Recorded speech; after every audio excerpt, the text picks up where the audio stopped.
Bonjour à tous et bienvenue dans Multipolaire. Ravi de vous retrouver pour cette nouvelle saison sur Global Africa Télé Sud. Merci d'être de plus en plus nombreux à nous suivre et à suivre cette émission multipolaire. Et bien sûr, je vous souhaite une excellente année 2026. Meilleurs vœux de prospérité à tous et j'accueille mes invités. Bonjour Lucien Pambou. Bonjour, vous êtes professeur d'économie éditorialiste. Merci d'être là avec nous. Bonne année, Lucien. Bonne année, meilleurs vœux. Ainsi qu'à nos co-débatteurs. Voilà, qui sont avec nous à distance. Abdelkerim Yacoub Koundougoumi, directeur Afrique chez Internet Sans Frontières, chercheur à l'IPSE, l'Institut de prospective et de sécurité en Europe. Le docteur Yves Ekoué Amezo, économiste, fondateur de l'excellence think tank afrocentricity.info. Messieurs, merci également d'être présents et très bonne année à vous aussi. Merci beaucoup. Alors, on va parler encore de lui. On avait terminé l'année, on était tous ensemble d'ailleurs, en évoquant ce bilan de l'année 2025. On a beaucoup évoqué Donald Trump, on va continuer et se demander si Donald Trump allait passer à l'acte au Nigeria. En tout cas, il y a une menace, une épée de Damoclès au-dessus de la tête de Bola Tinubu, le président nigérian, avant l'intervention américaine au Venezuela et la capture de Nicolas Maduro. Les États-Unis ont bombardé et ciblé un groupe terroriste à Noël dans le nord-ouest du Nigeria. Officiellement, il s'agit de venir en aide à la communauté chrétienne ciblée par des violences, une situation que Donald Trump impute au président Bola Tinubu et à son gouvernement. Alors les États-Unis menacent de mener une action militaire beaucoup plus large. Que cache cet interventionnisme américain au Nigeria ? Le pétrole est-il réellement visé? On en débat tout de suite. Donc, avec vous, Lucien, à votre avis, je commence avec vous. Quelles sont les leçons à tirer de l'intervention américaine, d'abord au Venezuela, pour les pays africains, une intervention qui a suivi les bombardements de Noël au Nigeria? Alors, je pense, Samantha, que M. Trump est en train de construire ce que j'appellerais une espèce de modèle d'antonomase en géopolitique. C'est quoi l'antonomase? C'est-à-dire un comportement qui soit applicable et replicable partout dans le monde. Alors, néanmoins, il n'est pas fou. La situation au Venezuela n'a rien à voir avec la situation au Nigeria. La situation directement au Venezuela était une situation qui était fondée sur des enjeux aussi géopolitiques, parce que il a été aussi question, quelque part, en faisant ce coup-là, de mettre en difficulté, en fait, les parrains, les soutiens du Venezuela, que sont la Russie et la Chine. Pour les Américains, pour Trump, en effet, cette partie de l'Amérique-là reste son domaine préféré. La doctrine Monroe, qui est devenue maintenant la doctrine Monroe. Sur l'Afrique, je pense que c'est beaucoup plus une pression que le président Trump essaie, effectivement, d'où je parlais d'antonomase, c'est-à-dire cette façon de faire de la politique, la répandre par de la pression, par de la terreur, par l'éviction des droits de l'homme, du droit international et la mise en place de la force.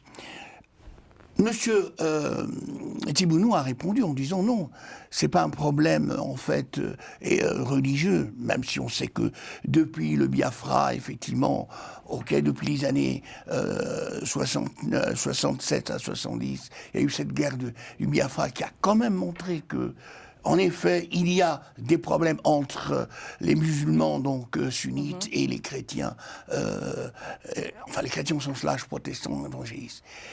Donc, on met de la pression sur M. Tibola. On ne va pas intervenir, mais on lui dit attention. On prend prétexte, en fait, de la situation intérieure, de l'impact des évangélistes, en fait, qui ont soutenu largement Trump, pour dire voilà, maintenant on y va, on met de la pression. Alors, même si on reviendra dans le débat que les hydrocarbures jouent un rôle important, mais pour le Nigeria, c'est autre chose.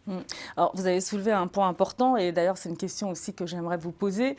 Abdelkarim Yacoub Koundougoumi, c'est vrai qu'on en arrive à ce point, à se demander s'il faut respecter ou pas le droit international. En tout cas, beaucoup de médias aujourd'hui posent la question, légalité ou légitimité, en ce qui concerne l'intervention américaine, tout d'abord au Venezuela. Je voudrais vous entendre là-dessus et sur les leçons qu'il faut tirer justement de cette intervention pour le continent africain aussi, Abdelkerim.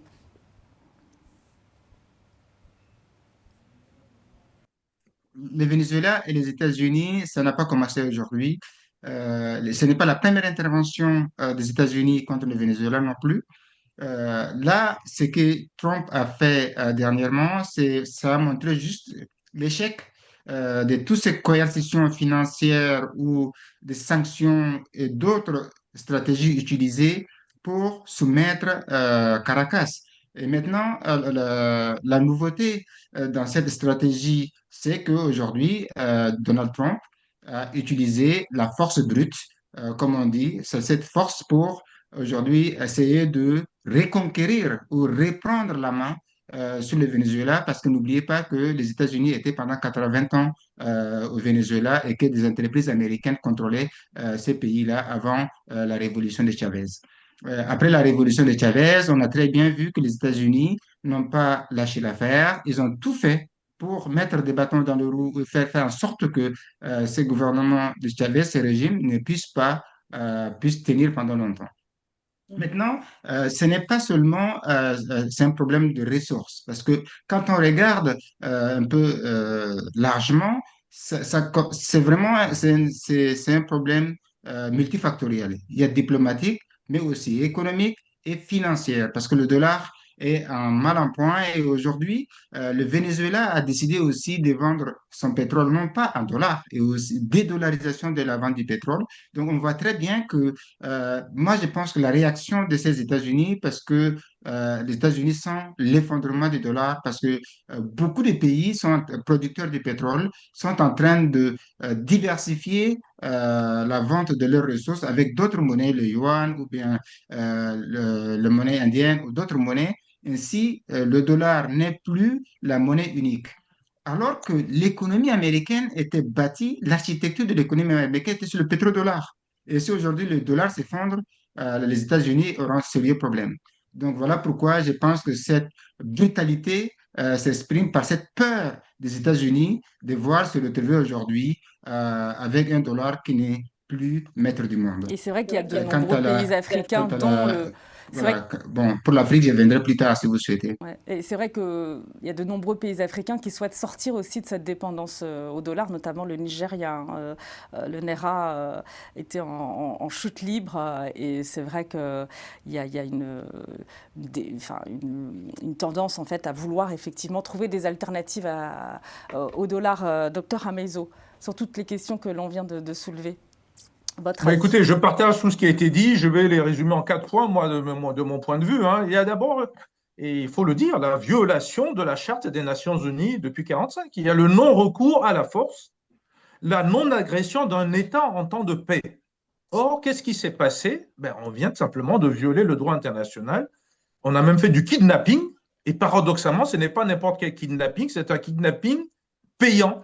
C'est-à-dire qu'on va utiliser ce président en prison pour aller faire payer le Venezuela, justement, pour essayer de récupérer les 80 années où ils dominaient justement ce Venezuela. Deuxième élément très important pour moi, c'est la fin du non-alignement pour les pays africains comme doctrine d'une troisième voie. Autrement dit, outre la violation du droit international, qui est depuis l'histoire du partage du monde, hein, où les Américains étaient présents d'ailleurs en 1884-85, mais ils n'avaient pas réclamé de territoire. Aujourd'hui, ils réclament quoi? Le sous-sol, le sol, voire le hors-sol, c'est-à-dire les côtés satellitaires. Donc, c'est une réorganisation de l'ordre mondial dans lequel les Africains devraient se positionner et il faut faire très attention de ne pas devenir des vassaux de ce système-là, ou en tout cas des Américains, et c'est ce que souhaitent d'ailleurs les États-Unis. Est-ce que vous voyez des similitudes pour ces États, Est-ce que vous voyez des similitudes? Pour ces États, il leur faut, je dis pour les Africains, donc je dis pour ces États, il leur faut une capacité d'influence et de nuisance. Or, les dirigeants africains ont toujours mis ça de côté. Laissez-moi juste finir les 2 derniers points très rapidement.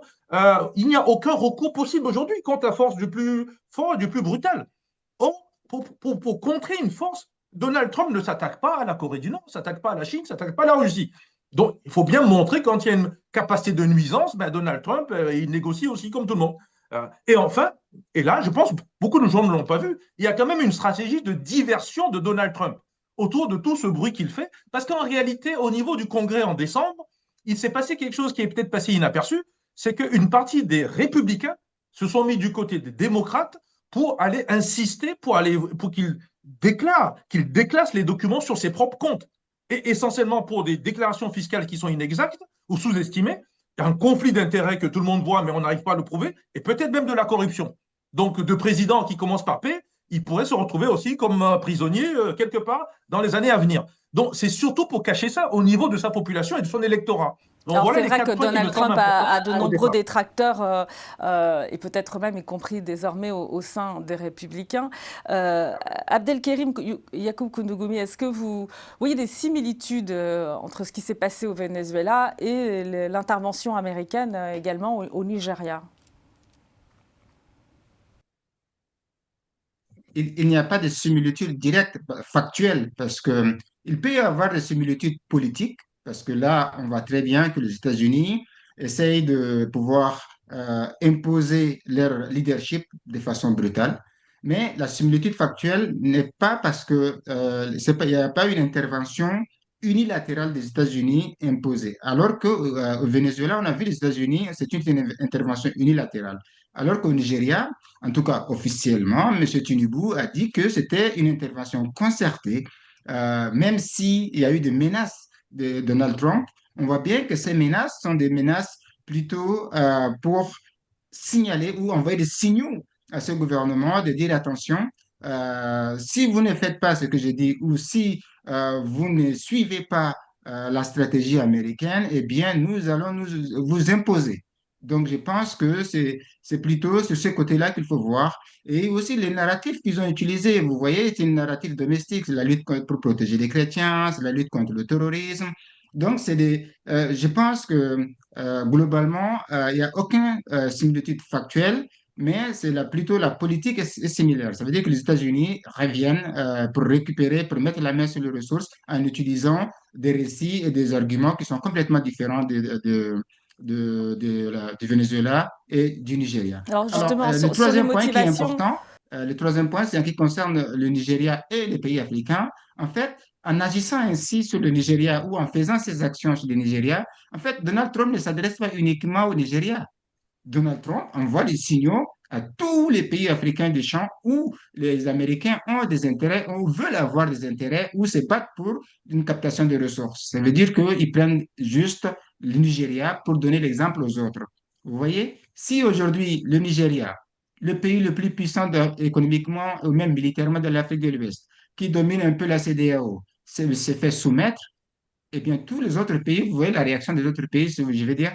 Moi, je pense que ce qui se passe en Afrique, les pays africains doivent se préparer, se concerter et s'attendre à ce que une réponse commune soit faite. Sinon, ben, les États africains se feront quand même un peu violence. Alors, Lucien Pambou, justement, il y aurait eu une concertation entre le pouvoir nigérian et l'administration américaine concernant les bombardements de Noël.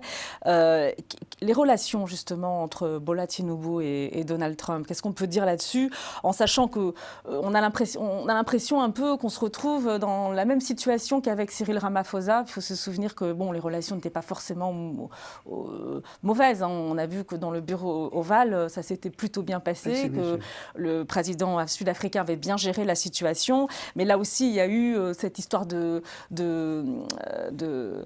persécution des Afrikaners. Là, en l'occurrence, persécution de la communauté chrétienne. Alors, et Donald Trump monte au créneau et fait pression. Mais justement, Samantha, le problème, il n'y a pas de relation personnelle entre M. Tinubu et Donald Trump, comme Donald Trump peut en avoir avec certains chefs d'État. Alors, une partie de sa vie professionnelle et étudiante, M. Bola l'a passé aux États-Unis. On dit qu'il aurait eu quelques comportements délictueux, effectivement. Alors, je ne pense pas que ce soit ça qui soit important. Ce qui est beaucoup plus important, comme l'ont dit mes co-débatteurs, à savoir le docteur et puis Abdelkrim, c'est que les États-Unis, donc, sont de retour. Ils sont de retour d'abord parce qu'en 1884, ils n'ont rien demandé. Pendant la guerre froide, ils ont laissé, j'allais dire, leurs proxys, ou plutôt leurs supplétifs européens et les autres diriger un peu l'Afrique. Maintenant, ils disent que c'est notre tour, les choses doivent être claires. Alors, cette clarté, elle est à 3 niveaux. D'abord, en fait, ils veulent faire de leur influence une espèce de levier économique. Et ce levier économique, ça s'appuie sur quoi? Sur les chaînes d'approvisionnement, auquel des valeurs, bien entendu. Il s'appuie sur quoi? Il s'appuie en effet sur la pression. La pression fait douter les États. On leur parle directement. Et troisièmement, il y a un problème qui est en creux mais qui n'est pas posé directement sur la table. C'est-à-dire qu'on avertit la Russie, on avertit la Chine, on avertit les autres puissances que les Américains sont de retour en Afrique et qu'il faudra compter avec les Américains.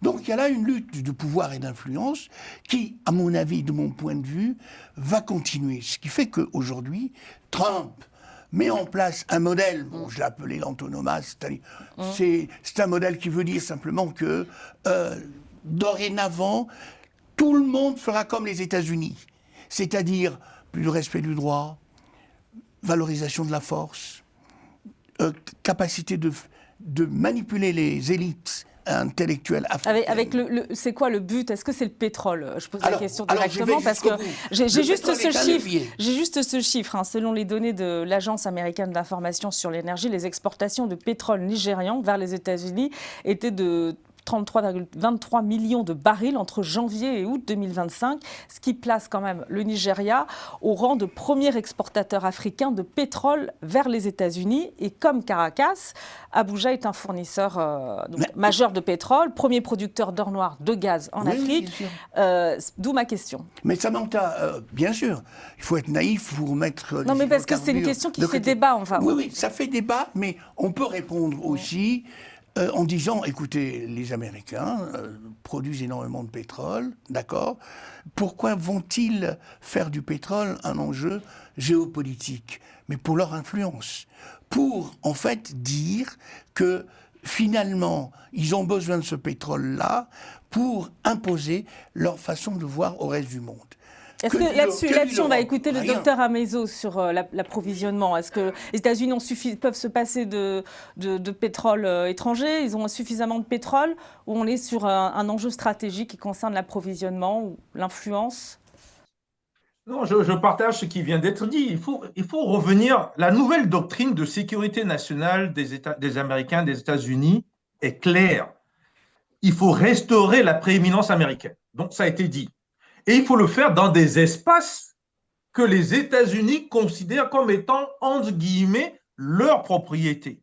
Et donc, derrière, que ça puisse soutenir la sécurité des États-Unis, notamment les ressources vitales et les chaînes d'approvisionnement. À partir de là, ça veut dire quoi? Que n'importe qui, n'importe quel étranger ne peut pas se permettre d'aller prendre ces ressources-là. Sur le Nigeria partage beaucoup avec la Chine et la Russie. Et il y a un certain monsieur Dangote, milliardaire, qui a choisi de faire une des plus grandes raffineries, qui fonctionne d'ailleurs maintenant, qui veut dire concrètement qu'on va moins importer des États-Unis, qu'on va transformer localement, qu'on va se servir de cela pour alimenter d'abord le Nigeria, puis les pays voisins. Ça veut dire que les Américains, en tout cas leurs grandes sociétés, Chevron et Exxon pour ne pas les citer, écoutez, il va falloir peut-être qu'ils revoient à la baisse, c'est qu'ils vont venir prendre d'Afrique. Ça va à l'encontre de ce qu'ils appellent les ressources vitales des États-Unis. Donc la confrontation, elle est quasiment obligatoire. Donc quelle est la seule solution? Soit on a une capacité, et je le dis encore une fois, d'influence et de nuisance vis-à-vis des États-Unis, et si on ne l'a pas, on trouve des partenariats, c'est ce que le Nigeria a essayé de faire avec les BRICS et autres, et ça dérange énormément. Et à partir de là, qu'est-ce qu'on fait? Écoutez, on passe par d'autres voies pour que le Nigeria, écoutez, se vassalise et ne le dit pas tout haut, mais il se vassalise. Sachez que le Nigeria, maintenant, aujourd'hui, intervient au Bénin, mais au nom de la CEDEAO. Et ça a été dit. Ça veut dire que si le Nigeria intervient aujourd'hui, nous sommes tous dans la zone Afrique de l'Ouest, sous les ordres de M. Tinubu. Eh oui, on est bien dans l'esprit de la vassalité. On va poursuivre justement sur les intérêts américains, mais il y a quand même cette question, puisque Abdelkerim, l'intervention, elle est motivée officiellement par la nécessité de défendre la communauté chrétienne, et il faut préciser quand même que les frappes n'ont pas eu lieu, on va le voir sur la carte, dans l'état du nord-est de Borno, qui est proche du lac Tchad, et c'est là où sévissent particulièrement l'État islamique et la secte islamiste nigériane Boko Haram, mais les frappes ont eu lieu dans dans l'État de Sokoto, dans le nord-ouest. Et il y a de quoi donc être sceptique aussi sur l'efficacité réelle de ces frappes américaines qui, de facto, fragilisent d'une certaine façon, on peut le dire, quand même, le pouvoir nigérian. On sait que le Nigeria, c'est un pays qui est très attaché à sa souveraineté à tous les niveaux, Abdelkerim. Comme je vous ai dit tantôt, en fait, les États-Unis sont en train de plutôt viser à travers le Nigeria l'AES. Le fait que vous dites qu'ils ont attaqué plutôt Sokoto, non seulement Et ils proche ont du Niger, intervenu ouais. à Sokoto, ils ont dit que ces terroristes venaient de l'AES, du Niger ou du Burkina. Donc, le message est clair. Quand on voit très bien, comme je vous ai dit, les États-Unis sont en train d'utiliser tous les moyens possibles. Ils ne sont plus dans la dentelle ni dans la diplomatie. Ils sont dans la transaction. Franchement, Tinubu des États-Unis, c'est vraiment une relation transactionnelle. Vous faites ce qu'on vous dit ou on vous l'impose. Vous ne voulez pas perdre la Abdelkerim, face. puisque vous parlez du Niger, c'est vrai qu'au Niger, il y a du pétrole aussi. Et que Oui, bien sûr. l'attaque, enfin, les Ce n'est pas bombardements seulement, se sont déroulés ce n'est pas seulement le proche pétrole. de la frontière Quand avec le Niger. Hein. Oui. Tiens, Bambou. Oui, Ouais. Ouais. Parce que, regardez, en RDC, il n'y a pas de pétrole, mais c'est des mines. Quand vous regardez la question du Sahara avec le Maroc, les États-Unis sont intervenus, ils ont fait ce qu'ils ont à faire. Donc, quand on voit partout les Et vous États-Unis interviennent pensez que aujourd'hui en le Afrique Niger pour est régler des aussi, problèmes, vous pensez que le Niger est aussi une cible pour Donald Trump? Il faut quand même rappeler qu'il y avait cette fameuse base américaine d'Agadez, bien sûr, qui est parti. la base de drones. Tout à fait. Les Américains en sont partis, ont dû quitter. Bah, ils en sont partis. Et ça, ils ne sont pas d'accord. Donc, ils veulent s'imposer, ils vont revenir. Oui, et ils ne sont pas d'accord avec quoi? Avec ce que j'appellerais le multilatéralisme. Vous voyez, un monde multipolaire, les Américains ne veulent pas, ils veulent un monde unipolaire. Ça, c'est la première chose. Deuxième chose, toutes ces histoires sur les droits de l'homme, sur les droits humains, ce n'est pas leur problème. Ce qu'ils veulent, les Américains, ce sont en fait des sociétés fragmentées dans lesquelles les Américains imposent leur puissance, leur force, leur doctrine. Et c'est un avertissement qui est donné aussi à qui? Aux Européens. Regardez les Européens, ils sont en race campagne. Ils ne disent rien. Alors que traditionnellement, c'est leur domaine d'influence.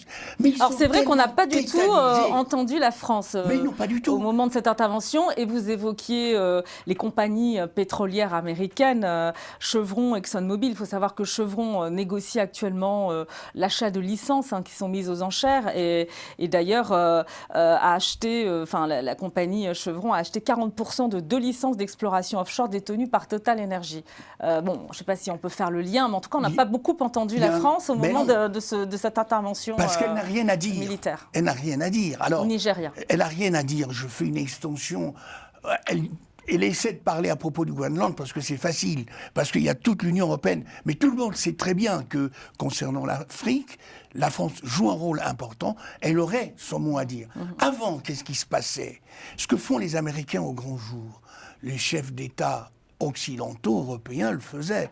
C'est-à-dire que quand on n'avait pas envie de quelqu'un, on allait, on le débarquait, et puis on mettait quelqu'un d'autre à la place. Bon, mais ça, c'était fait de façon très cachée, en fait. Les Américains le font au grand jour, avec Maduro. Sans hypocrisie, vous dites? Ouais, on sort d'hypocrisie et on impose une façon de voir.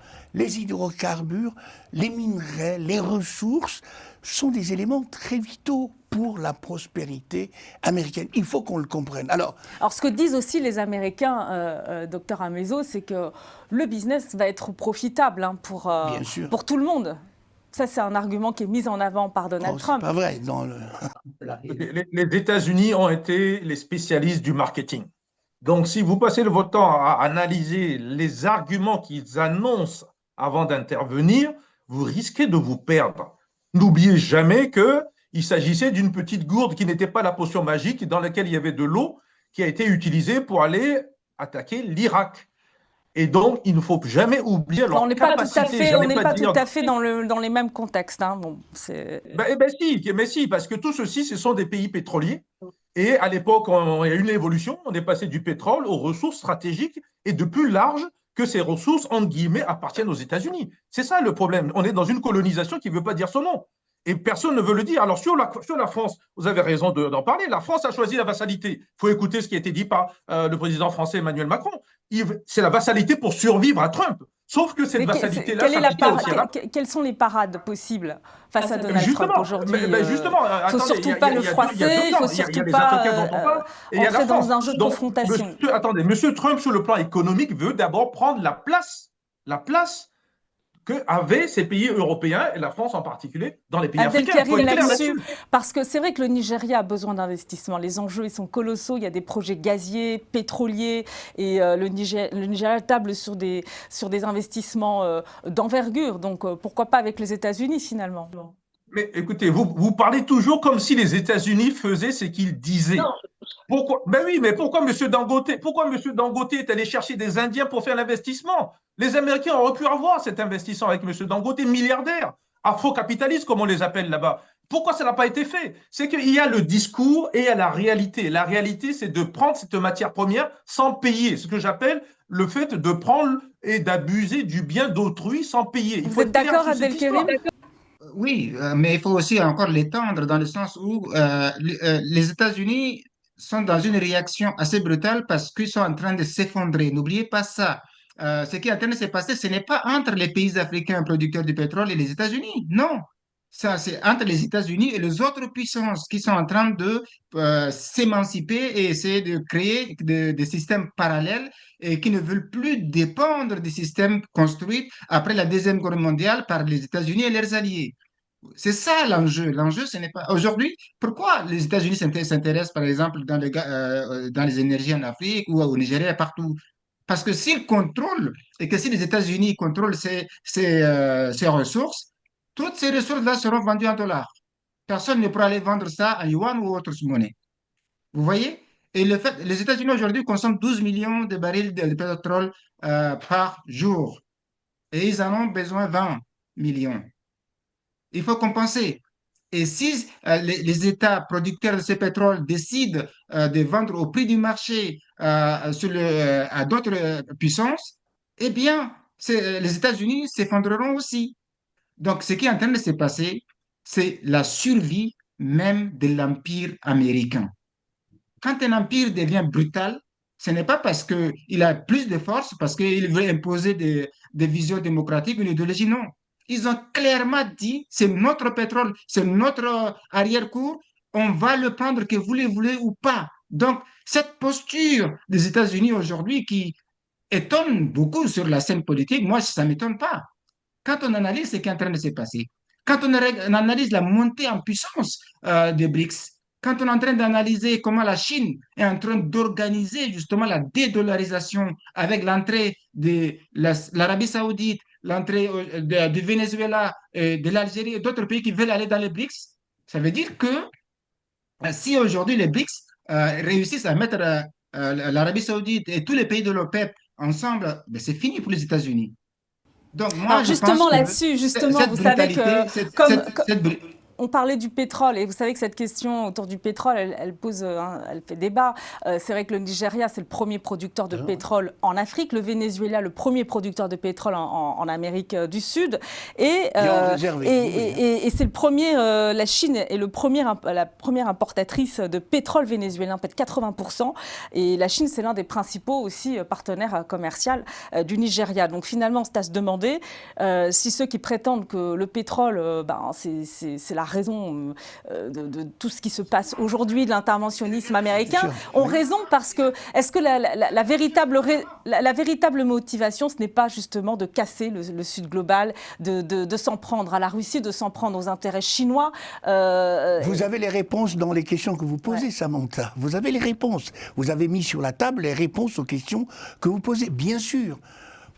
Et là je poursuis ce que disait le docteur, pour les États-Unis, la seule puissance de référence dorénavant, ce sont les États-Unis, premièrement. Le Sud global qui passe son temps à vouloir organiser des modèles régionaux, à vouloir organiser des formes nouvelles d'investissement, de commerce, ça ne plaît pas aux Américains. Et je poursuis aussi ce que dit Abdelkrim, faire ça, ça veut dire que le dollar perd de sa vitalité, de sa force, de sa puissance. Donc, que fait-on ? Eh bien, on fait prévaloir la raison d'État, la force par rapport au droit international. Et en plus, comme on sait que les dépositaires généralement du droit international, à savoir les Européens, sont faibles, sont devenus des vassaux, ne disent rien, passent leur temps à faire profil bas, à se plaindre, et je reprends une image, à baiser la bouche. Mais ça, on va conclure, mais on conclut là-dessus justement. Et je finis pour les États-Unis, ok. Je me souviens d'une émission. Rapidement, parce qu'on va conclure. Pour les États-Unis, l'Afrique, c'est un pays de merde. Bon, c'est vrai qu'il avait dit cette phrase, mais en tout cas, je trouve que Donald Trump mène une offensive sur le continent africain, contrairement à ce que l'on peut penser, et que c'est vrai qu'il y a cette concurrence, le continent qui est l'objet de convoitise. On va neutraliser l'Afrique, l'Europe elle est déjà neutralisée, elle est vassalisée, on neutralise l'Afrique. Et ensuite... Alors, quand vous dites que l'Europe est vassalisée, on conclut là-dessus très rapidement, Abdelkerim et Dr Amezo, parce que de nombreux pays du Sud global, des puissances aussi de ce Sud global, ne sont pas vassalisées aussi. Parce que finalement, vous parliez des BRICS, c'est un forum, mais on voit que quand il y a ce qui se passe aujourd'hui au Venezuela, personne ne peut bouger, personne ne peut rien faire, y compris les puissants du Sud global. Ce qui est en train de se passer, ne dites pas que personne ne bouge. En fait, il y a des choses qui sont en train de bouger. Et je ne pense pas que la Russie ou la Chine, l'Inde ou l'Afrique du Sud, tout le monde s'était laisse faire. Je pense qu'il faut attendre. Ce qui est en train de se passer a surpris tout le monde. Peut-être que c'était un peu le choc de la surprise, mais la réponse s'organise. Aujourd'hui, la Chine est en train de s'organiser. Je ne pense pas que, même si diplomatiquement, on ne voit pas encore de la dynamique se mettre en place, mais je suis certain que ces précédents que Trump a posés, eh bien, la Chine, il est peut-être un peu tard là. C'est peut-être un peu tard maintenant pour réagir. Hein. C'est peut-être un peu tard pour réagir. Non, c'est pas trop tard. Non, non. La Chine réagit toujours là. Docteur Amezo, vite, on conclut rapidement. Des choses importantes se passeront toujours. Peut-être c'est pas avec cette brutalité américaine, mais peut-être les États-Unis auront leur réponse. Ça, je suis convaincu. Quelle réponse, docteur Amezo, rapidement? La réponse est simple, il faut savoir qu'il y a deux stratégies, le court-termiste avec la brutalité et le stratégie long terme, beaucoup plus lent, avec ceux qui ont une capacité d'influence et de nuisance. Donc les pays que vous avez cités, la Chine entre autres, mais beaucoup d'autres, vont s'organiser justement, mais lentement. Il ne s'agit pas demain matin d'aller sortir de prison le président de Venezuela, il s'agit de faire en sorte qu'est-ce qui va déranger les États-Unis. Et là, il y a des capacités, il y a des moyens, il y a justement tout le problème qu'on vient de dire, la chaîne de valeur, et les éléments stratégiques dont il a besoin. Parce qu'au fond... Alors, il va falloir que la Chine... C'est terminé, docteur Amezo. Il va falloir que la Chine trouve les moyens, effectivement, de réagir et d'éviter que les États-Unis, finalement, ne coupent définitivement les vannes d'approvisionnement en pétrole. Hein, parce que c'est ça l'enjeu, finalement. Mais nous y sommes, et en fait, nous y sommes. Et on voit bien que le problème qui est posé à l'Afrique, problème de capacité de puissance.